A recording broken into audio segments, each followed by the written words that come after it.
know how many times we have to explain, cause every day Maxis tell you get your coins off the exchange. It was Terra, it was Luna, it was Celsius and FTX. If it's not your keys, it's not your coin, so you're bound to get wrecked. If you wanna store your hard-earned coin, then here's some advice. Take your coins off the exchange and put it all on ice. And if you can't, well then have fun staying poor, cause we told you once or twice and we can't tell you much more. That it's not your keys, not your coin, not your keys, not your keys, not your coin, not your keys, not your coin. Scammer Sam B told a crypto story, fucked around and found out. Now here come Corey, trying to get yield from a crypto Ponzi. Bunch of VC clowns is all that I see. Blaming toxic maxis, tried to warn ya. Found out not your keys, not your Bitcoin, yeah. I'ma take my seed, you take your paper. When all your wealth is gone, see me later. You know that it's not your keys, not your coin, not your keys, not your coin, not your keys, not your coin, not your keys, not your coin. SBF, got your Bitcoin keys, that coin getting freeze. Trust me when I say, that's the code that we hate to see. Ask yourself, how long it gonna take for those keys get seized? Don't you know the whole point? There's no third party, bring in the rug. Getting greedy, sick of you like a drug. You find a plug, they lure you in and give it a tug. Like Icarus, flew too close to the sun. Our advice? What's our advice? Look to the asset you know you can trust, verifiably. You know that it's not your keys, not your coin, not your keys, not your coin, not your keys, not your coin, not your keys, not your coin, not your keys, not your coin.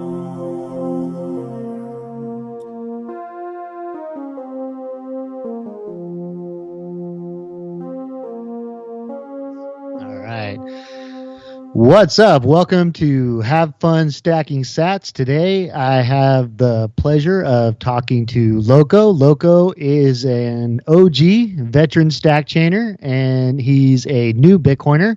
You might know Loko from some of the amazing music that Loko has produced and put out on the Stackchain, and it's been bouncing around Twitter from songs like Stacking Sats featuring Q and myself to songs with Billy Bread and just all kinds of amazing content. And our latest, Not Your Keys, Not Your Corn, which is really kind of blown up. So, Loko, what's up, man? What is going on? How are you doing today? I'm doing fantastic.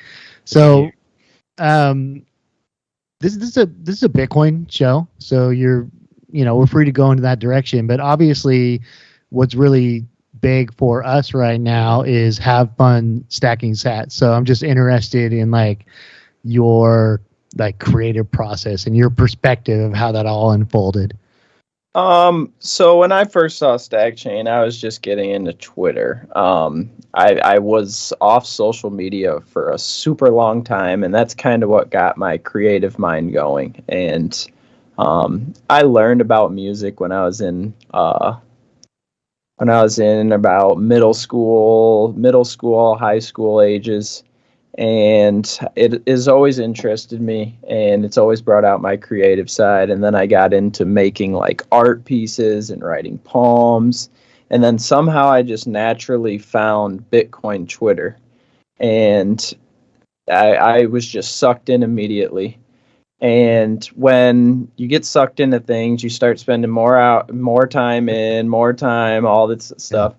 And people don't realize it, but they start to just morph into what that is. And they call it an echo chamber, but you morph into this new person on the platform. Well, with me taking a break off of social media, I found who I was, and I knew what I wanted to be. And so getting back on track to the Twitter thing, I was getting sucked in and I noticed it. And then Q dropped the first Stack Sat song just by himself on his own page. And I'm like, this is my avenue. I need to go down it. And I mean, the rest is history. And now we're here. We got songs blowing up on Twitter. I got the opportunity to go to Pacific Bitcoin simply just because of making a song and joining Stackchain. It's all been a crazy ride. Yeah. Well, I mean, you're so good at it, man. Like I can personally attest to this, having been in two of your songs. I'm not a rapper. I'm not a musician. You know, when I'm making my contributions, like you can't just tell me music things. Like you can't just be like, "Oh, we need you to do these bars or do the verses this way," and I'm just like, I don't even know what that means.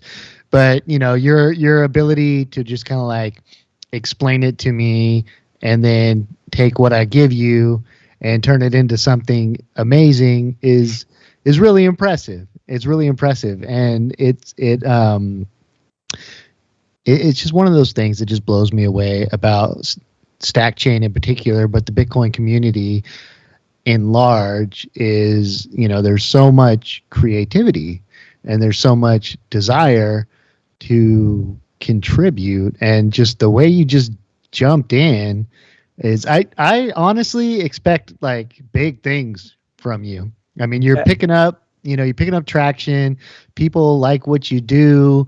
You're on point, and you know, everything just I wouldn't be surprised at all if this just continues to unfold and Loko just continues to produce and do amazing things. And you the way you bring people in is very cool.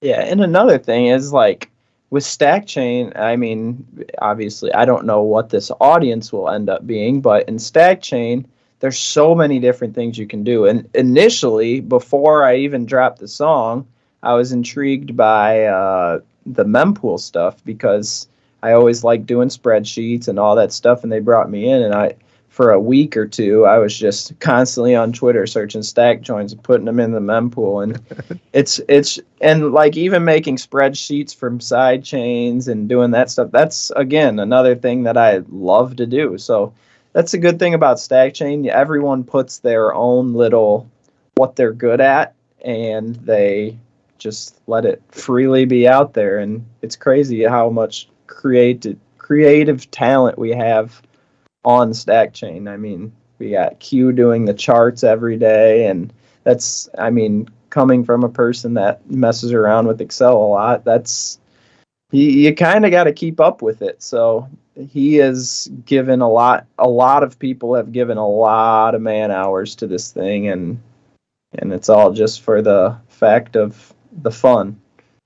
Yeah, and for anybody who's listening who doesn't know what Stackchain is not anything complicated.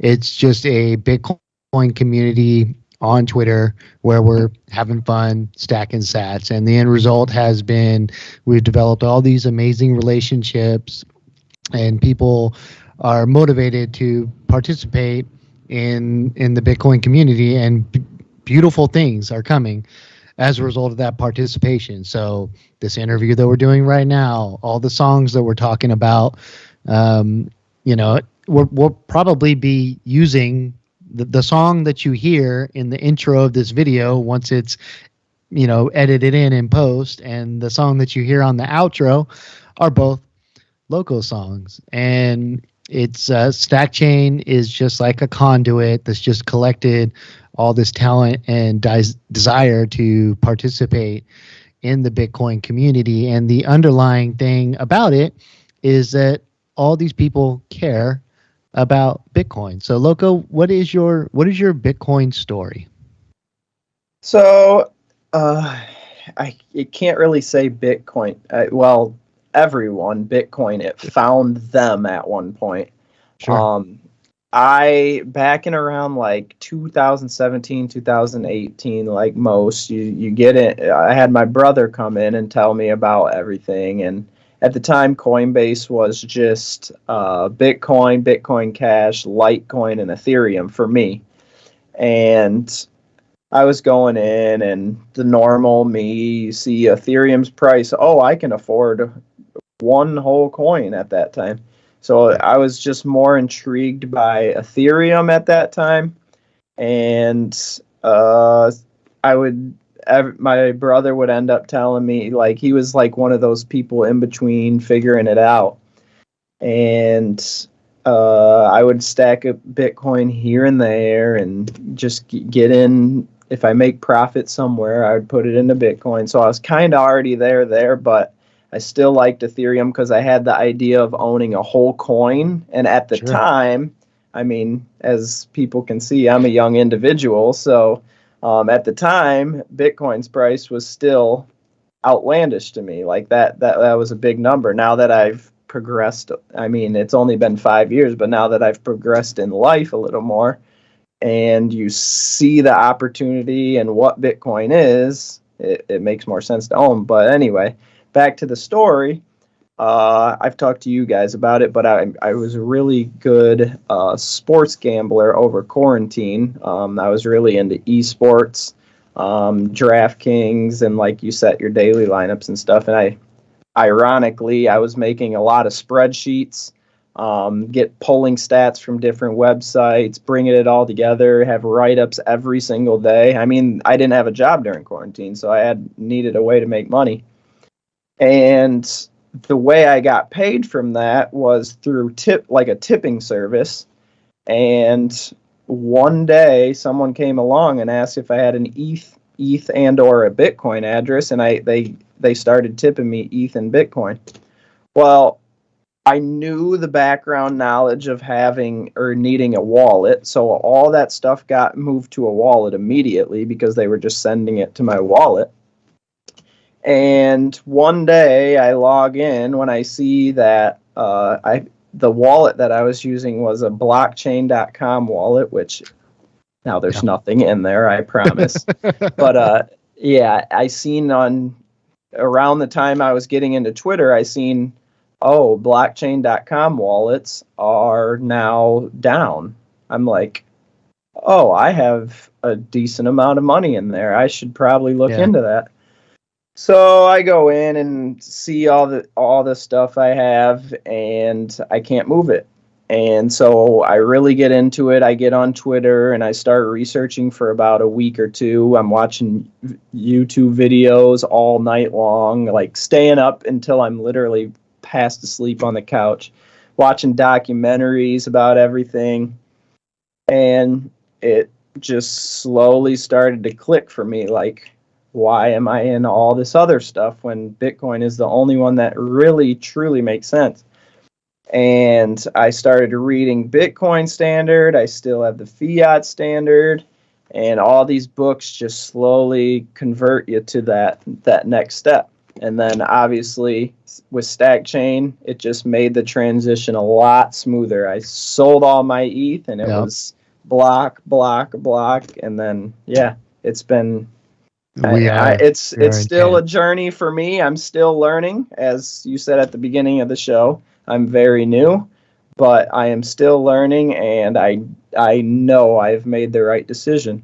And I'm running a node now. I have a hardware wallet, and I'm definitely on the right path. You're moving fast, man. Yeah. I mean, to be honest, it took me probably several more years to get to the point where you're at right now. So I give you credit with that. Unit bias. It sounds like you were a victim of unit bias. Yeah. And that's so for those of you who don't know, unit bias, in very simple terms, you take a look at Bitcoin, and the price of Bitcoin is, in the tens of thousands or whatever. And then the price of some other shit coin is $5.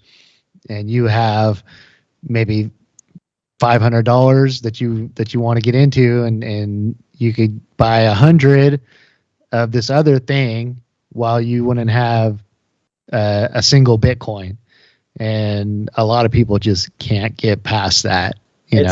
It's that multiplier effect that gets people. I mean, if you have, I'm just using stocks for example now. If you say you have a $5 stock and you own 10 of them, then you're 10xing what you would have if you would have one of what that other one is. And people just look at it, or people being me back in the day, it's just that, again, that high time preference deal where you're looking for that quick profit like this. And Now you have a savings tool that you can just store your money and be calm with it and know what it's doing. Number go up. What do you think was the thing that, you know, eliminated that unit bias and allowed you to understand that that's not as significant as it felt?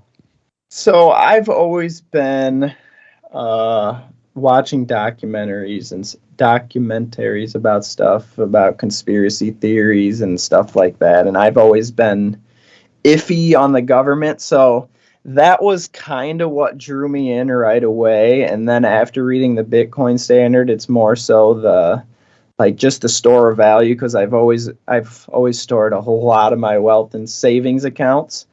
And when I heard that they can't take your stuff, I'm like, oh, okay, that's what I should be or doing. And then you read the Bitcoin Standard and saying how they can seize your money because it doesn't have a third party, or it has to go through a third party. And that's when my eyes all opened, and it was like, okay, it's time that I have to make this transition so I can actually store my money. I can be responsible for my money, and I'm the person who can decide where that money goes and where it is stored. And that's always had a sense of like safety within my mind and heart. That's interesting. So, yeah, I feel that exact same way, and I'm just wondering, like, what was it that drove you to want to desire that? Like, why, you can. Why do you feel like that's more secure? Because so many people buy Bitcoin, and they don't view it as something that's secure. Yeah. Meanwhile, you just described it as something that's more secure than other alternatives. I think the reason also why people get scared is because they do think it's to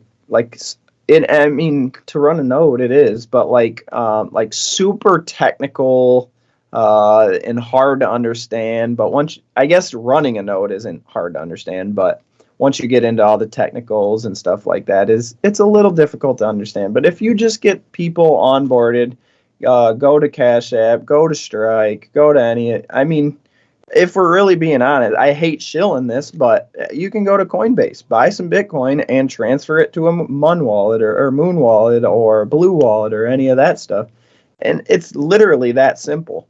And there was someone that came in our spaces the other night saying that a majority of people can, if it's off the exchanges and into a hot wallet, it's safer than it would be on the exchange. Yeah. Versus, so the first step doesn't have to be, get your hardware wallet right now and there. All it takes is one cycle for in their hot wallet to see, now I have significantly more wealth in this hot wallet. Should I trust the person who provides this wallet, or should I just buy? They're making I seen a Jade wallet now is like $50, and you can just $50 and you own what you actually have. So I think it's just not something that people see on the surface level. And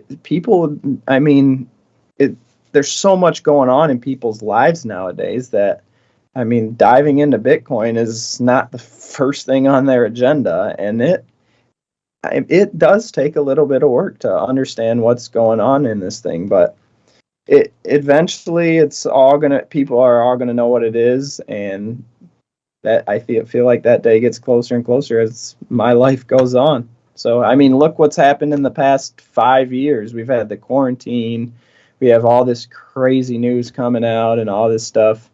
It's just inevitable that people learn about this stuff at some point. Absolutely, and one of the things you mentioned about moving your Bitcoin off of exchange is particularly pertinent right now, because the big thing that's going on in the Bitcoin community is all these people have lost all their Bitcoin who had it in FTX trying to get yields. The latest song that was released is about this specifically, And so what you're talking about is like the different layers of security, and there's the custodial wallet, which means somebody else is holding your Bitcoin, and that's not secure at all. That offers you zero security. You're literally just trusting that some other person is not going to make a mistake or be a thief.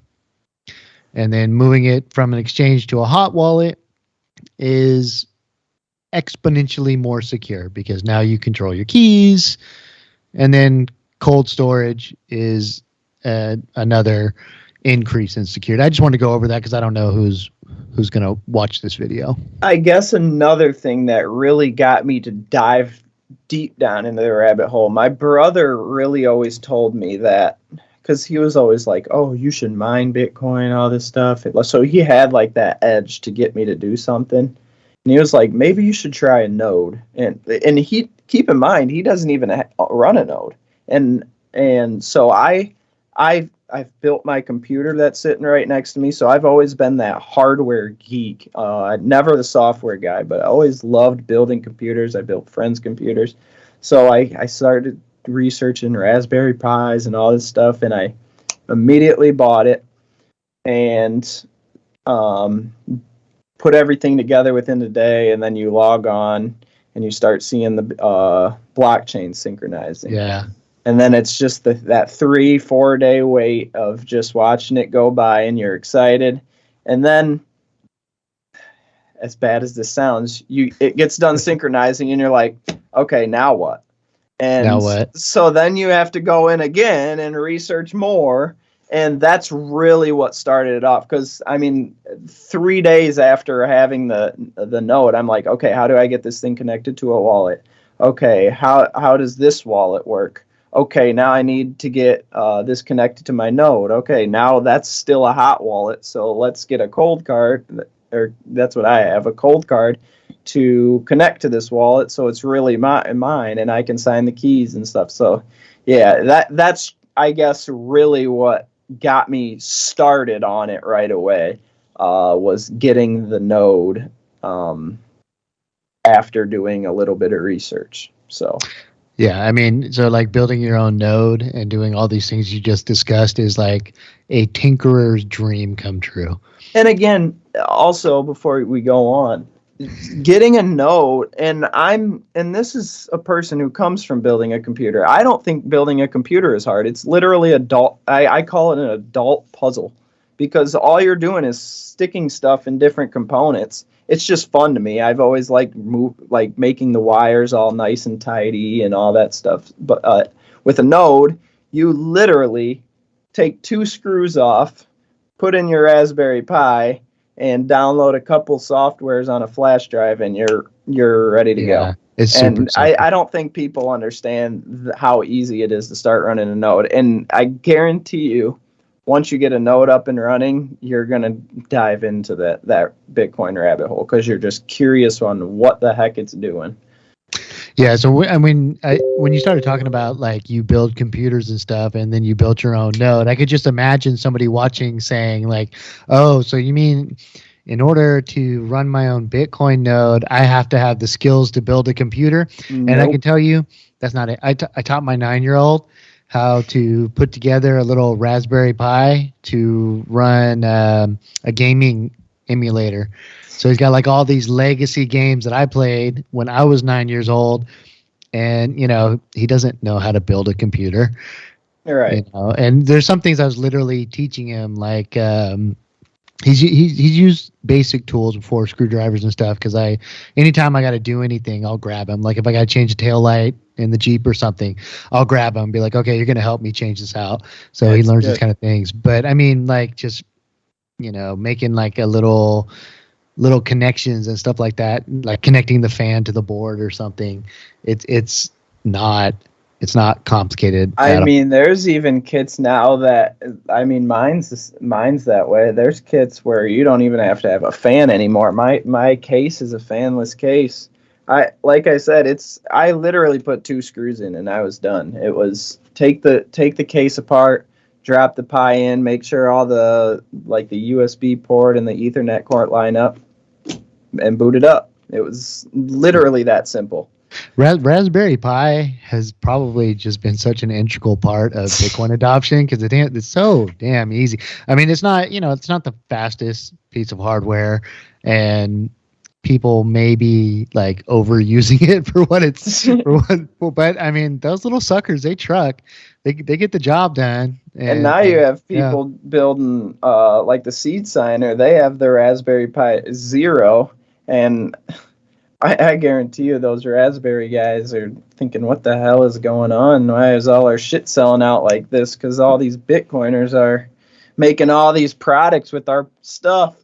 Yeah, it's just we like it. But I mean, it's like that open source nature. And I don't know if Raspberry Pi is open source or not. But I mean, you get the components, you build the thing yourself, and then you can do whatever you want. And it's definitely like in the spirit of how Bitcoin functions, is you have the ability to do everything yourself. That's the point, So I can see why it jives. So your unit bias was probably the thing that kept you away from Bitcoin. You eventually kind of got over that. What was your like aha moment? Like when you discovered a thing and you're just like, oh man, I get it. This is amazing. I wouldn't say I quite had that moment. I think it was just everything all at once. Like, store value. Like I've already talked about. Borderless. You can send a transaction right away, and just playing with the stuff, you just naturally just kind of fall in love with everything you're doing. And unlike most things, it's one thing where if you dive in, you're never going to be the smartest person in the room, because there's always different aspects of what Bitcoin is that there's so much you need to know to truly understand it all. And I could be the smartest Lightning developer, and I may not know much about mining compared to someone who mines all day and deals with all these miners. So that's kind of what interests me, as I've always been a person who was a jack of all trade, master of none, and just loved doing many different things. And Bitcoin is this one thing that you can do many different things in. So that's, if I would say that it's one certain thing that was the aha moment, it was just the fact that there's so much you can learn about it, and it's just never ending. Infinity. Yeah, no, it really is. And that one of the interesting things about Bitcoin that I thought of when you brought this up is how you don't have to know everything about Bitcoin, because Bitcoin is an open network and it works the way it works. Any contributions that I make to the Bitcoin network have a positive impact on you, and I don't even have to know you, meet you. We don't have to coordinate, and everything that you do impacts me and has a benefit to me. And as a result of that, there's so many amazing things that happen in Bitcoin, and you can do so many amazing things with Bitcoin. What are some of the amazing things that you've been able to do with Bitcoin? Have a lot of family discussion. We've finally got my dad somewhat orange-pilled. I mean, he's not fully down the rabbit hole. It's nice having my brother as my sidekick and with that, but I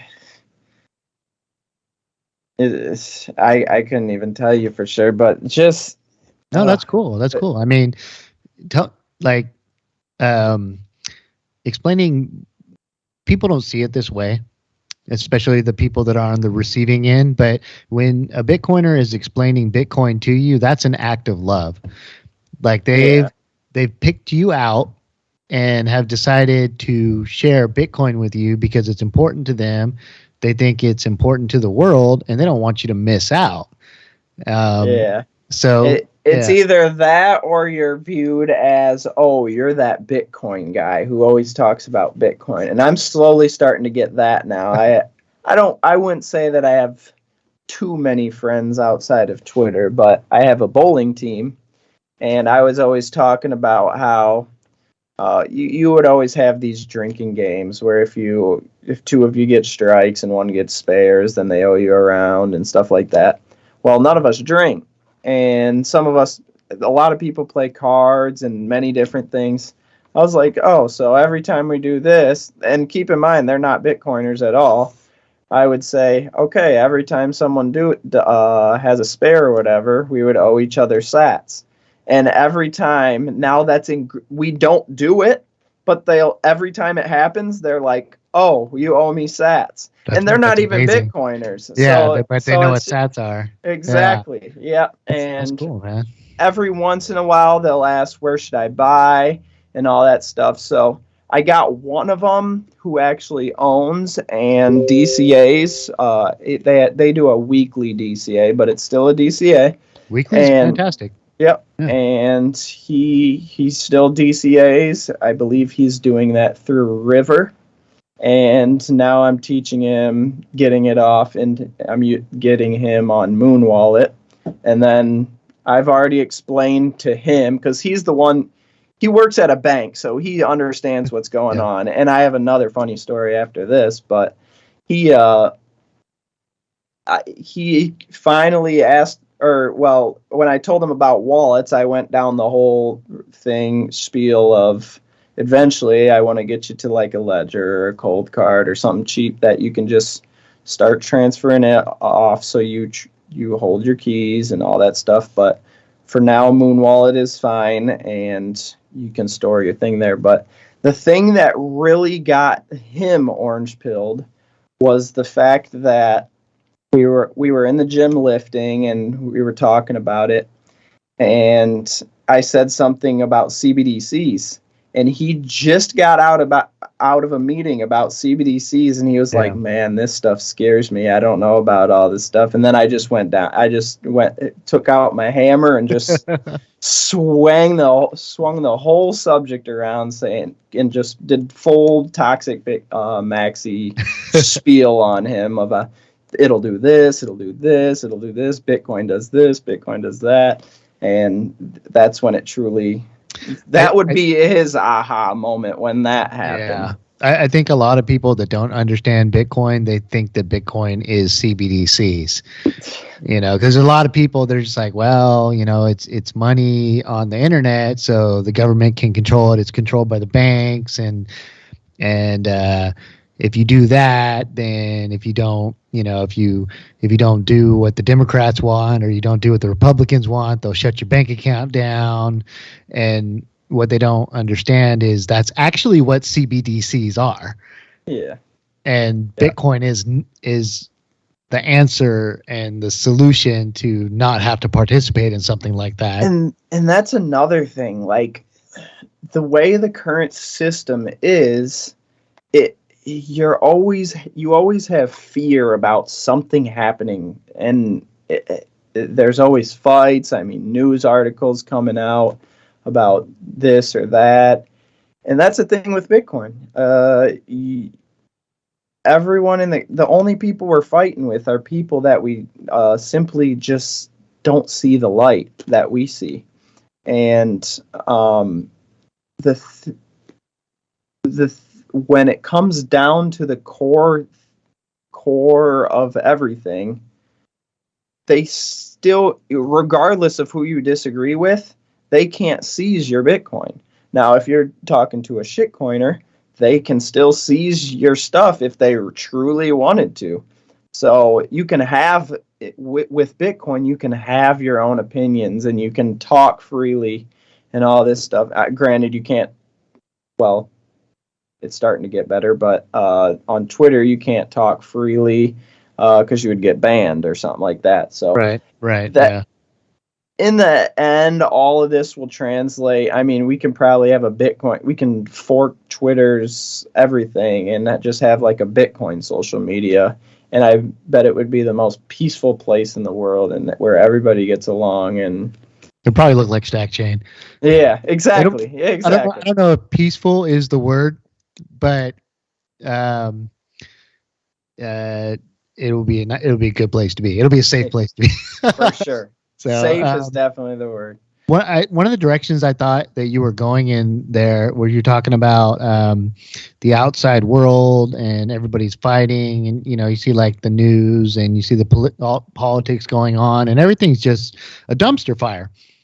But when you're part of the Bitcoin community, you suddenly that kind of stuff kind of goes away. Yeah, And exactly. you see the world as like kind of a hopeful place. Yep. Bitcoin fixes this and Bitcoin fixes that, and I don't have to worry about these peoples and this thing. And I have a future. I have a money in which I can save my time and labor that can't be debased. I can make plans. I can have dreams, and the world is like not very much of a hopeful place right now. So, yeah. Yep, I was definitely going down that path. I just, with the way my mind works, if I get onto one thing, I forget what the other thing was, and that's just typical Stackchain brain in my head of many things going on at once. But that was the direction I was going in with that conversation. Nice. Knowing what you know now, what do you wish you knew when you first learned about Bitcoin? Oh, I wish I knew everything, because I would not be. A lot of people don't know this, but I really don't like where I live. I've always told people around my area I don't want to live here anymore. And then I bought a house, and then I felt even more trapped, and just been a never-ending process with me. But I always knew that I would never, when I reach a certain age, I don't want to be here anymore. And it's another really eye-opening thing about when you go through a whole cycle is you start comparing what you would have. There's that website that how much I would own or whatever. Shit you bought or something. Yeah, something like that. And an iPad in 2012 would have been worth like 4 jetliners right now or something like that. Exactly. Yeah, and that's when it really starts to hurt. And like if I would have had the knowledge now, and I would still be living with my brother and just paying him rent and not owning a house. I don't want to be mad at myself for owning a house. I love owning a house. I love being alone. Yeah.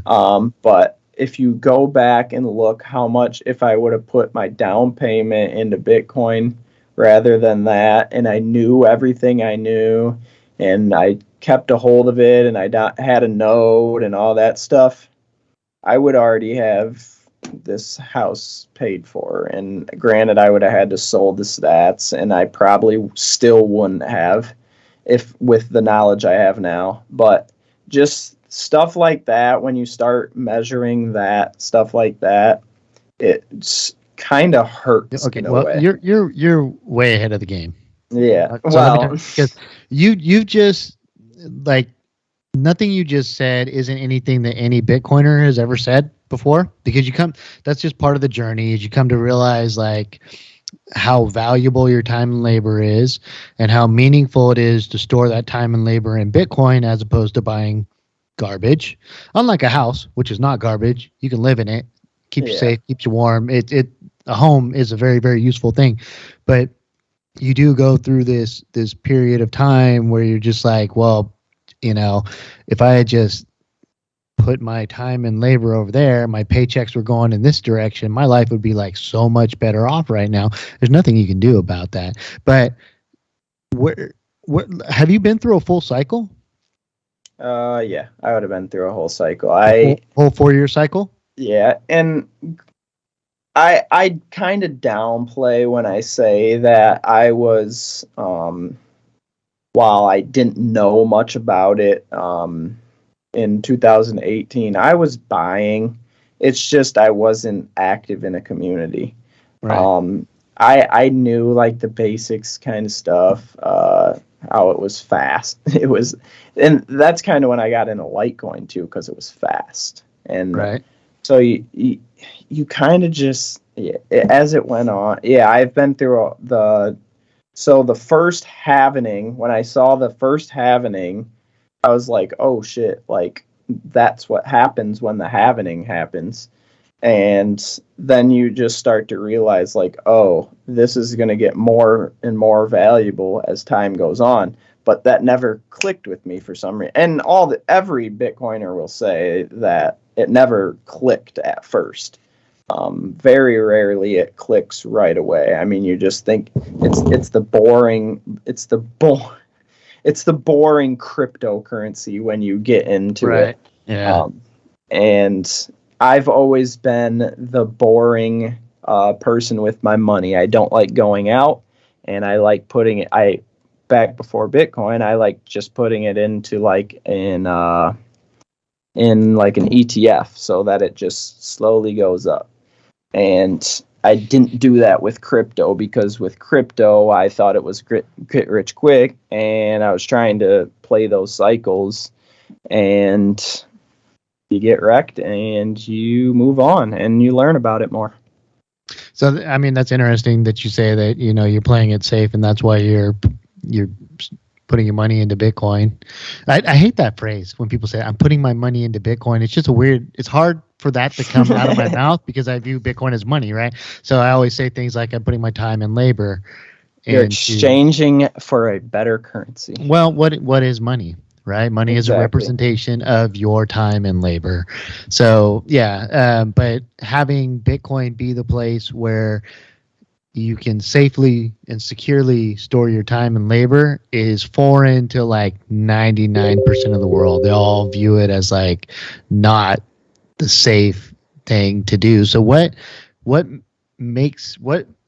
Bitcoin makes you feel secure? And because I'm the same way. Like I want zero risk in my life. I want to be secure. I want to be safe. I want things to work out. I do not want bad things to happen. My time and labor is going into Bitcoin for those reasons. If I said that to 9 out of 10 people on the street, they're like, you're a crazy person. Yeah, for sure. And I think the as bad as it sounds, the real thing that makes it feel safe is literally history and the white paper on how it says that it's literally gonna cut the supply every single year. So like it's mathematically just, as the left-siders would say, is number go up. But yeah, you would, if you looking at a chart and just seeing this up exponential growth chart does look bad. You can't lie about that. But once you really dive into it and understand what it's doing and why it's doing it, there's no other way of not feeling safe. And you're battling against a fiat currency that literally is just a piece of paper that says it's $10. And that's what the government makes it. It's $10 because they say so. And they're printing against what you own. So when they don't have access to if they're not deflating a supply, then it's the curves start to make. I know what I'm trying to say. I just can't say it. So let's do this then. We've talked a little bit about the technical aspect, like what you appreciate about Bitcoin technically. We've talked a little bit about the monetary / financial aspect, but what about like the good in the world aspect? As you participated in being a Bitcoiner, I'm sure you've seen Bitcoin do some pretty amazing things. So what are some of the good in the world amazing things you've seen Bitcoin do? Well, again, I'm truly Bitcoiner.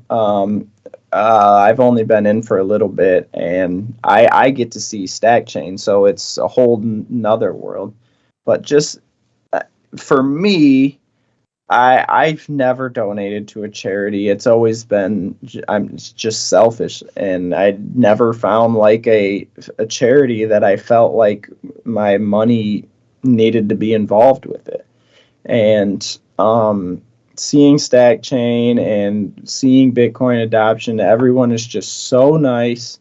And you see these pictures and what people are doing, and just the support around Bitcoin and the community that it just drives in is so heartwarming to me. It's because I've always been an advocate of humanism, of just all humans.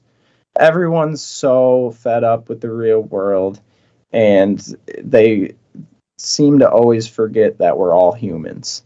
And I think one thing with Bitcoin, you can see eye to eye with humans because you don't have to worry about the money side of things. It's just everybody wants growth and just a positive experience with everything. And just seeing how, again, the community comes together and it's all hugs and everybody wants to help out. It's a really heartwarming thing to me. You know, one of the interesting things that Michael Saylor said recently, and I'm probably going to butcher the crap out of this, but because Bitcoin has a limited supply and there's only 21 million, that if you decide to like hoard Bitcoin and like never like give to a charity, or just like, I'm going to save my time and labor into Bitcoin, I inherit something from my parents, I'm putting that into Bitcoin, the end result is a charitable contribution to everybody else on the planet. Yep. Because, you know, the equality of a limited supply means that you just doing something as simple as saving money is a benefit to everybody else on the planet, as opposed to the fiat system. You can save as much as you want, they'll just make more. Yeah. So you saving money benefits you only. Yeah. Exactly. And nowadays it doesn't even benefit you. Exactly. Yeah. They mess that up too. Oh man, that's fantastic. We are coming up on an hour, and I got a hard stop. So here's what I'm going to say. If you had one last question, basically, if you had like one piece of advice to a person that was brand new, just learning about Bitcoin, and there was one thing that you would want them to like understand or know, what would that be? It's going to be so cliche, but read the Bitcoin Standard. If you don't like reading, get on Twitter, talk to some people, and slowly you'll just figure it out. But I think the main thing that any newcomers with anything you do, if you get your foot in the door and you enjoy it, you'll like it. Some people it takes a couple times, and at some point, like I said, it's all inevitable. And me being young, I like to be ahead on things because I see what my peers do and going out and all this stuff. And I just think it's something, if you dive in, you start to live a frugal life, and it's going to benefit you and your family and your family's family. For a long time, if you can truly understand what this asset is. It's beautiful, man, and I even like the way that like you could feel it. You could feel the feelings in your words. Loko, I appreciate it, man. It's been absolutely fantastic talking to you, and I have no idea how this show is going to unfold or whatever. Is there anything that you want to promote, like a website or whatever? Go to my Twitter, LokoBTC. I don't know how many songs I will have out by the time this releases, but I enjoy making music, so that is kind of my thing on Twitter. You may not see many other posts because I'm busy posting on Stackchain all day, but you'll see a lot of my songs. It's in my pinned tweet. and that's what I love doing. And I hope to have more out as life goes on and as my brain allows. Yeah, and I would say like if you're a Bitcoin company, like looking for music, I don't know, you got a podcast or you're doing an event or whatever, and you need some music. Loko might be somebody to look up because he is killing it lately. And that's another thing with music. I'm sorry to fork the con. I'm a one-stop person too, because I've taught myself how to make the beats. I've always written to beats. I know how I am a beginner at it, but I know how to mix and master everything. So if you need something for your company, I can likely make it work. Fantastic. Thank you, Loko. It was wonderful talking Yep. to you. Have fun stacking sats, man. Yep, thank you.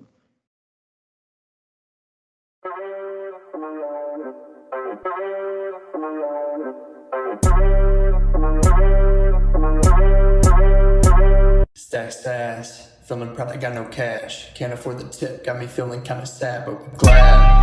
I see pump your whole bag, selling my chair just to get a couple sats. I'ma stack it next week, cause I hit my limit. Man, I waited so long just to get some digits. Good for you, say it back, I ain't talking feelings. Yes, I make memes and bad decisions.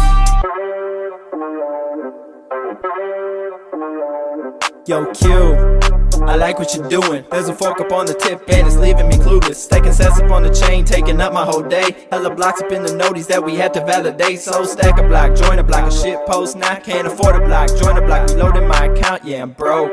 It's a sad thing, but a stack on the Stackchain. GFYs and all the memes, love Bobs and all the pains. Stack sass, feeling proud I got no cash. Can't afford the tip, got me feeling kinda sad, but glad. Yo, low, that shit was lit. It got me fired up trying to stack the tip. Cosmic, stack chain energy. Stacking hard 21 by infinity. Stack chain, I can't get enough.